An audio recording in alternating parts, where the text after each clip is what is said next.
10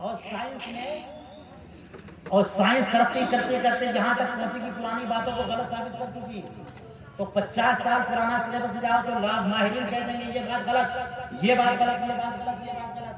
جناب 20-25 سال پہلے جن لوگوں نے پڑھا اس کا مطلب غلط تھا. کیا کوئی کہہ سکتا ہے کہ آج سے 1000 سال پہلے کسی عالم دین نے جو سلیبس پڑھایا تھا وہ غلط پڑھایا تھا؟ کہیں نہیں کہہ سکتا، اس لیے کہ 1400 سال سے جو سلیبس چل رہا وہ ایگزیکٹلی وہی چل رہا.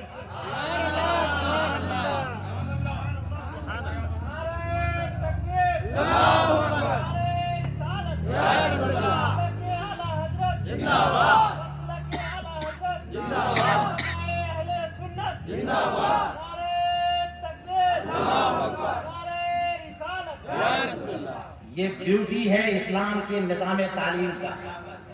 نظام تعلیم کی بیوٹی ہے، خوبصورتی ہے. سبحان اللہ. ہمارے یہاں سلیبس چینج نہیں ہوتا، مین سلیبس چینج نہیں ہوتا، وہ قرآن پاک ہے. اس کے بعد اس کی تفسیریں جو لکھی جاتی ہیں، تفصیلات اس میں اپڈیٹ ہم بھی کرتے ہیں، لیکن بیسک سلیبس ہمارے یہاں کبھی چینج نہیں ہوگا، کسی اعتبار سے چینج نہیں ہوگا. جو قرآن نبی کریم علیہ السلام پہ جس انداز میں نازل ہوا، الحمدللہ اللہ تبارک و تعالیٰ کا کرم ہے کہ اس نے خود اپنے ذمہ کرم پر اس کی حفاظت کی. ایگزیکٹلی وہ تو فرمایا وہ قرآن کی آیتیں بھی سنائیں گے، وہ سکھائیں گے بھی. جناب وہ تو عربی تھے نا، وہ عرب جن کے ماحول میں قرآن پاک نازل ہوا وہ عربی تھے، عربی جانتے تھے نا. اتنے ماہر تھے کہ ساری دنیا کو گونگا کہتے تھے. عربی میں زبان دانی میں اتنے ایکسپرٹ کہ کہتے تھے ہم عرب ہیں، باقی سارے کے سارے عجم ہیں. عجم کا معنی گونگا. اتنے زبردست لسان آور، زبان آور اور ماہرین عربی زبان. اور پھر بھی رسول کریم علیہ السلام کے بارے میں حضرت ابراہیم علیہ السلام نے بات کی کہ آیتیں سنائیں اور پھر وہی سکھائیں. آیتیں سنائیں اور پھر وہی. اس کا مطلب یہ ہوا کہ زبردست سلیبس بنا لینا کافی نہیں ہے جناب. بہت شاندار سلیبس بنا لیا اور الماری میں رکھ دیا. کیا سارے کے سارے اسٹوڈنٹس پڑھ کے ماہر ہو گئے؟ اس کے شایان شان ٹیچر بھی لائیے جناب، معلم بھی لائیے، ماہر معلم لائیے. صرف سلیبس بنا لینا کافی نہیں ہے، اس سلیبس کو ہینڈل کرنے والا ماہر اور ایکسپرٹ ٹیچر چاہیے، تب جا کے علمی انقلاب آئے. اور اس لیے اللہ تبارک و تعالیٰ نے جو سلیبس کیا مسلمانوں کو، اسی مطابق اللہ تعالیٰ نے بے مثال ٹیچر دیا. اب سوچئے اسلام کے ذریعے جو انقلاب آیا ہوگا کتنا شامل انقلاب ہے، کتنا شاندار انقلاب ہوگا. لیکن یہاں پر یہ بھی یہی ہو سکتی ہے لوگوں کے دلوں کو صاف ستھرا کرے. جناب جب تک مزاج صاف نہیں ہوگا علم کی گہرائی نہیں اترتی. جب تک دل صاف نہیں ہوگا، دماغ صاف نہیں ہوگا، علم کی برکت نہیں ملے گی، بلکہ علم کا نور نہیں ملے گا. اس لیے رسول کریم علیہ السلام نے جو قوم بنائی، پہلے ان کے اندر ان کے تزکیے کا کام کیا، روحانی صفائی کا کام کیا، اور پھر قرآن کریم کا علم عطا فرمایا.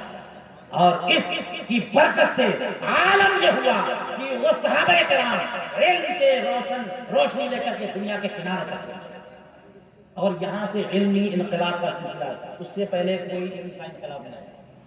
اور یاد رکھیں سبحان اللہ، ایسا انقلاب